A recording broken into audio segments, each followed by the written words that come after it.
Be me, Joey. Just a regular guy working in what you'd call the tech sector. My job isn't glamorous. I'm basically a code janitor, a QA analyst. I find the bugs the real geniuses create, document them, and send them back. It pays the bills. The office was, for the longest time, just a place. Not good, not bad. A perfectly neutral zone of corporate beige. We had our ecosystem. The engineers, the IT guys, we were the foundation. We kept the lights on, made sure the servers didn't catch fire, and built the product that everyone else sold. Most of us were guys. Not by design, it's just how it shook out. We were quiet, kept to ourselves, and focused on the work. The undisputed king of our little kingdom was Henry. Henry was the lead engineer. He wasn't a manager in the traditional sense. He didn't have the title or the desire for it. He was more like a tribal elder. He'd been with the company since the beginning. He probably wrote the first lines of code for our main product on a computer that now belongs in a museum. He was a man of very few words. You could go a whole week without hearing him speak more than 20 words in total. But when he did speak, you listened, because it meant either something was very wrong or he had just solved a problem no one else could. I remember one time, a few years back, our entire client database got corrupted. Total meltdown, panic everywhere. The C-suite was running around like their hair was on fire. People were talking about bankruptcy. Henry just walked into the server room with a cup of coffee, closed the door, and came out 3 hours later. He sent a single email to the entire company. It's fixed. That was it. No explanation, no grandstanding. The guy was a legend. He was the load-bearing pillar of the entire company. On the other side of the office, you had the sales and marketing departments. This was where the noise came from. Loud phone calls, celebratory gongs, endless meetings about synergy and branding. Mostly women over there. Again, just how it was. They were good at their jobs. They sold the thing we built. The head of marketing was a woman named Laura. Laura was sharp, no nonsense, data-driven, and ruthlessly efficient. She didn't care about office politics. She cared about metrics, conversion rates, and hitting her quarterly targets. She and Henry had a weirdly functional relationship. She'd march over to his desk, ask for some impossible data set or a new tracking feature, and he'd just nod slowly. A day later, an email would land in her inbox with exactly what she needed. No small talk, no fuss, just results. The two departments were like oil and water, but we didn't mix enough to cause any real problems. We did our job, they did theirs. The system worked. It was a stable, predictable, and boringly effective machine. Then came Paula. She was hired as the new head of HR sometime last spring. From day one, it was clear she wasn't like the old HR lady, who mostly just handled payroll and reminded us to do our compliance training. Paola was different. She had a mission. Her introductory email was a masterpiece of corporate jargon. It was full of phrases like intersectional frameworks, deconstructing workplace hierarchies, and fostering psychological safety. Most of us just rolled our eyes and sent it to the trash folder. It was just another HR drone trying to justify her salary. But the emails kept coming. Memos about unconscious bias, mandatory workshops on allyship. Posters started appearing in the break room with diagrams explaining privilege. It was all just background noise. Annoying, but easy to ignore.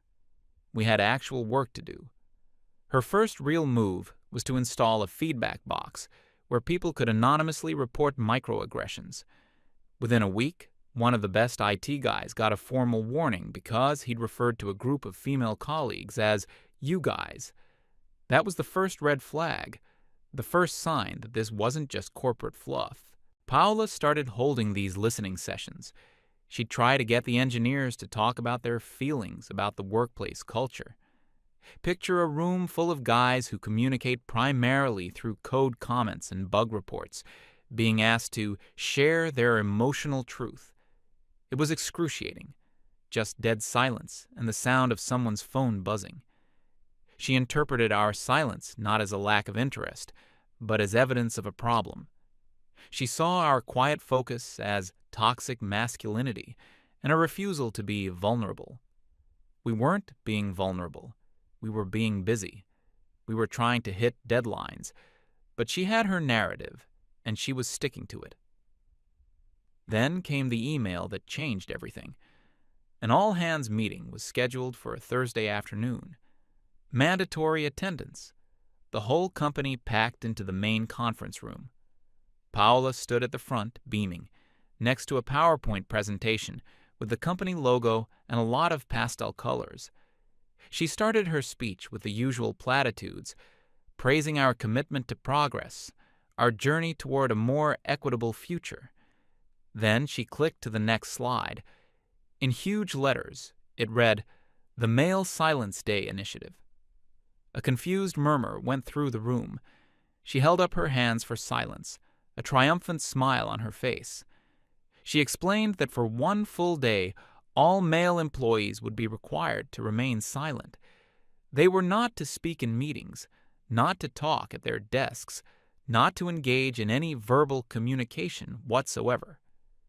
The stated purpose, she said, was to amplify the voices of our female colleagues and to create a space where women can lead without being interrupted or spoken over. She said it was an exercise for men to learn the value of listening. My jaw was on the floor. I looked around the room. The guys in the engineering department all had the same look on their faces, a mixture of disbelief and quiet contempt. Some of the women from marketing and sales were nodding along. A few of them even started clapping. They saw it as some kind of bold, progressive statement. Laura, the marketing head, just looked confused. I could see the gears turning in her head. She wasn't thinking about social justice. She was thinking about her project timelines. She was doing the math on what a day of no communication with the engineering team would cost her. But the most important reaction was Henry's. I made sure to look at him. He was sitting in his usual spot in the back row. He had no expression on his face. None. Just a blank, calm stare directed at Paola. He didn't look angry. He didn't look surprised. He just looked empty. He watched her finish her speech. Then his eyes flicked down to the laptop on his knees, and he started typing. He had already moved on. He had processed the information and was now calculating the response. The meeting ended. Paola told us the first Male Silence Day would be the very next day, Friday. She said participation was not optional and that HR would be monitoring compliance. The men filed out of the room in total silence. There was no big meeting in the men's bathroom, no secret emails, no angry huddle in the parking lot. None of that was necessary. An hour later, a single message appeared in the engineering team's group chat. It was from Henry. It said, "Team, please be reminded of the new HR policy going into effect tomorrow. I expect everyone to be in full compliance." That was it. That was the signal. The message was perfectly professional. It could be shown to anyone from HR without raising suspicion. But we all understood the real meaning. We weren't just going to be silent. We were going to be maliciously compliant. We were going to follow the new rule so precisely and so completely that it would break the very system it was meant to improve. Across the office, I saw it. A quiet nod between two IT guys, a shared glance between a programmer and a database admin. A silent pact was formed. Not a word was spoken, but the decision was unanimous. The next morning, the office was a different place. It was quiet, eerily quiet. The usual morning buzz was gone, the low hum of conversations, the chatter from the coffee machine, all of it was replaced by a dead, heavy silence. At first, the women seemed to enjoy it. They were louder than usual, filling the vacuum we had left. Their conversations and laughter echoed in the cavernous room. Paola was walking around the office like a proud general surveying her victory. She had a clipboard and was literally making notes, a smug grin plastered on her face. She thought she had won. She thought she was changing the world. The first crack appeared around 10 a.m. Laura from marketing needed access to the latest customer analytics from the main server to prepare for a big meeting. Normally, she'd just walk over to Henry's desk. She did just that. I watched the whole thing from my cubicle. She walked up to his desk and started talking, explaining what she needed. Henry stopped typing. He looked up at her, gave her a small, polite smile, and then slowly raised his hand and pointed. He was pointing to one of the posters Paola had put up everywhere, the one with the big, bold letters, "A Day to Listen, Male Silence Day." Laura stared at the poster, then back at Henry.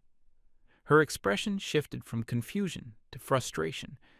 She tried again, speaking slower this time, as if he didn't understand. Henry just smiled again, a patient, placid smile, and gestured back toward the poster. He wasn't being rude, he was just complying. She finally huffed in annoyance and stormed off. She went to another senior engineer, a guy named Mike. Mike gave her the exact same routine. A polite smile, a point to the poster. Laura was starting to realize the box she was in. She had a deadline, and the men who held the keys to her data were following the new rules to the letter. Throughout the day, little fires started breaking out all over the office. A saleswoman couldn't generate a quote because the pricing tool, which an engineer had built, was throwing an error. She asked for help and was met with a silent, apologetic shrug. The main office printer jammed. The IT guy came over, opened it up, saw a complex paper jam, and then communicated the problem through an elaborate series of hand gestures, like a game of charades. He couldn't ask anyone if they had tried to fix it themselves, so he had to assume the worst. It took him 45 minutes to fix what was normally a 5-minute job. Every interaction was the same. Men would respond to emails, but only with the bare minimum of information. A request for a file would be met with an email containing only the attachment. No, "Here you go," or "Let me know if you need anything else." Just the file. It was a masterclass in passive resistance. We were doing our jobs, but without the vital lubricant of casual, quick communication. The office, which was once a functioning machine, was now grinding to a halt. By the end of the day, the mood had shifted. The initial glee from the women had evaporated, replaced by a tense, simmering frustration. Paola still seemed oblivious. She sent out a company-wide email congratulating everyone on a successful and insightful first Male Silence Day. She praised the men for their thoughtful participation. She had no idea what was really happening. We all went home for the weekend. On Monday morning, we came back to the office. And the silence continued. This is when the panic started to set in. The women had assumed, like Paula, that this was a one-day gimmick, a silly corporate exercise that would be over and done with. But we weren't talking. Not on Monday. Not on Tuesday. The silent compliance was no longer a one-day event. It was the new status quo. Laura tried to corner Henry by the elevators. I saw her talking at him, her voice low and urgent. He just stood there, listening patiently, hands in his pockets. When she finished, he just nodded as if to say, "I have heard you," and then got on the elevator. Projects were now officially stalling. A major software update that was supposed to be deployed over the weekend had been delayed because the final verbal sign-offs and coordination couldn't happen. The marketing team was completely crippled. They relied on a constant back and forth with the engineers to test new campaign ideas, pull data, and fix bugs on the website. Now their every request had to be submitted as a formal ticket through the system. A question that would have taken a 30-second conversation now took a day of back-and-forth emails. The women started trying to solve the technical problems themselves. It was a disaster. I watched one of the junior marketers try to update a section of the company website. She managed to delete the entire careers page and didn't even realize it for 3 hours. Another one tried to run a script to pull some sales data and ended up overloading a server, slowing down the entire network for half the company. They were competent at their own jobs, but they were completely out of their depth with the technical infrastructure that they had always taken for granted. Laura went to see Paula. Her office had glass walls, so we could see the whole confrontation. Laura was visibly angry. She was waving her hands, pointing out at the main office floor. She was clearly explaining that work had ground to a halt. Paola's response was to put a calming hand on her arm. She was smiling, shaking her head, as if Laura was just being hysterical. Paola's theory, as we later found out, was that this was just a form of protest, a fragile male ego tantrum. She was convinced that if she held the line, we would eventually break and come crawling back, begging to be allowed to speak again. She couldn't have been more wrong. We weren't protesting. We weren't having a tantrum. We were complying. We were showing them exactly what the world they asked for looked like. A world without our input. A world without our expertise. A world without our voices. And that world was falling apart. The first week ended in a state of controlled chaos. Deadlines were being missed left and right. The hum of productivity had been replaced by the tense silence of a library during a bomb scare. We, the men, just kept working. Heads down, focused, silent. We were completing our individual tasks, writing code, fixing bugs, managing servers.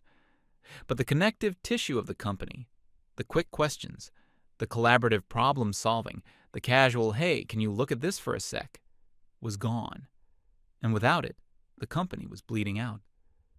The second week began, and the silence was now a heavy, oppressive blanket over the entire office. It was no longer a novelty. It was the new, dysfunctional reality. The war of attrition had begun.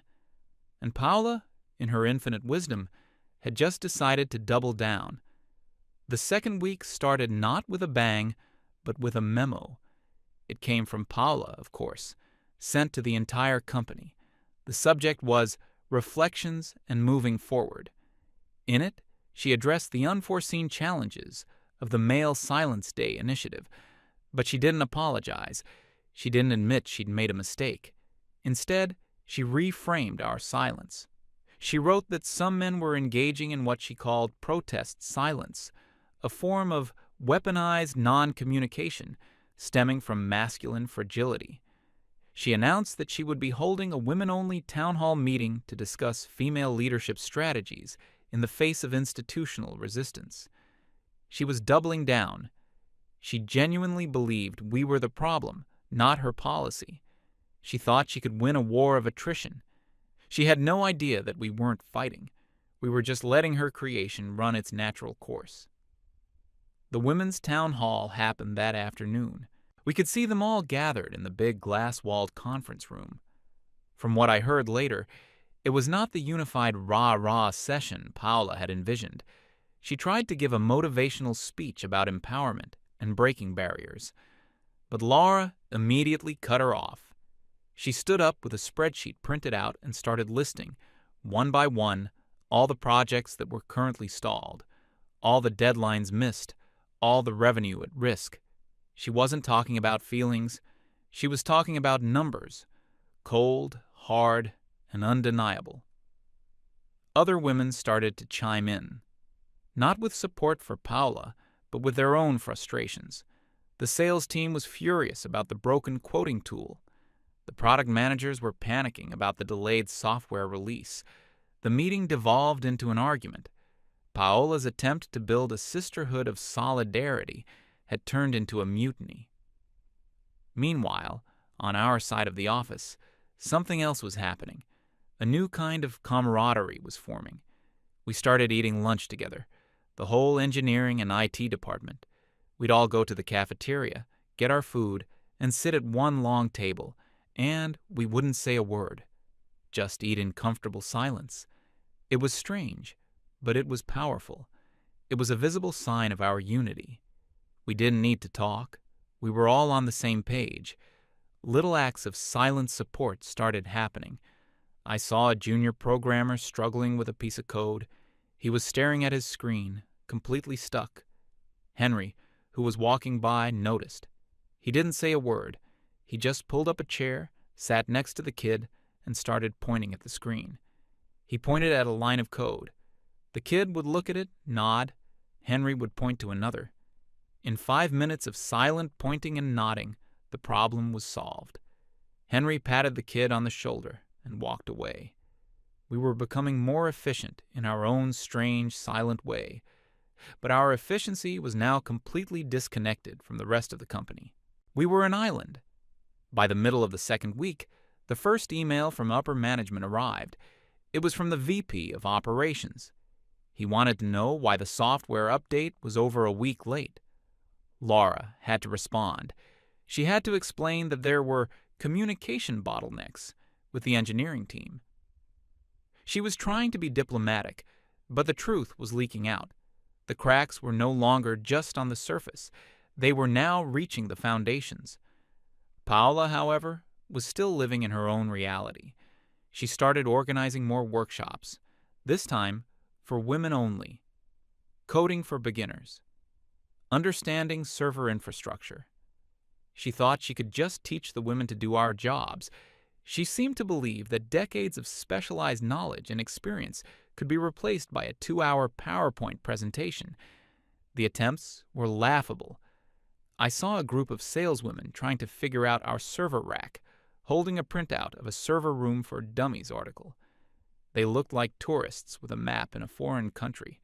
The atmosphere in the office was now toxic, but in a completely new way. The frustration from the women was palpable. They started snapping at each other. The blame game was in full swing. The men just kept our heads down. We were immune to it.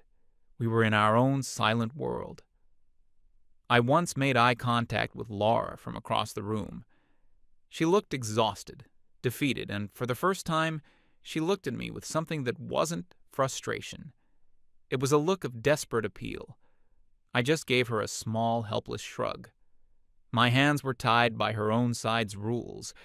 Then came the big one, the event that would bring the whole house of cards down. The company had been trying to land a massive client for almost a year, a huge name in the financial industry. This wasn't just another sale. This was a company maker, a deal that would secure our budget for the next 5 years. We were in the final stages. The last step was a technical deep dive call with the client's engineering team. They needed to be sure our platform was secure, stable, and scalable enough for their needs. This was Henry's domain. He was the only one who could answer their questions with the depth and confidence required. The meeting was set for a Wednesday morning, week 3 of the silence. An email went out scheduling the call. The required attendees included the CEO, the CTO, Laura, Paola, Henry, and his 3 most senior engineers. This was going to be interesting. The morning of the call, the tension in the office was so thick you could taste it. At 10 a.m., we all filed into the main boardroom, the big one, reserved for the most important meetings. The CEO was there, looking grim. Laura looked like she hadn't slept in days. Paola was there too, looking uncharacteristically nervous. I think even she was starting to realize that this was a situation her HR playbook had not prepared her for. And then there was Henry and his team. They walked in, sat down, opened their laptops, and waited. Silent, professional. The video call started. On the giant screen, we saw a panel of serious-looking people, the client's tech team. The initial introductions were handled by our CEO. He was trying to sound upbeat, but his voice was strained. Then, the client's lead engineer, a man with a stern face and no time for nonsense, got straight to the point. He started asking questions, deep technical questions, about our data encryption protocols in transit and at rest, about our API's rate limiting and failover mechanisms, about our disaster recovery plan and the latency of our database replication. These weren't softball questions. This was a technical interrogation. After the first question, our CEO turned to Henry. "Henry, could you speak to that?" Henry looked at the CEO. He then turned his head and looked at the client on the screen. He gave them a polite, professional nod. And then he did nothing. He just sat there, in silence. The CEO's face started to turn red. "Henry, I need you to answer the question." Henry didn't even flinch. He slowly, deliberately turned his head to the side and looked directly at Paola. It was the most devastatingly powerful move he could have made. He didn't say a word, but his message was crystal clear. You made the rules. You are in charge of communication.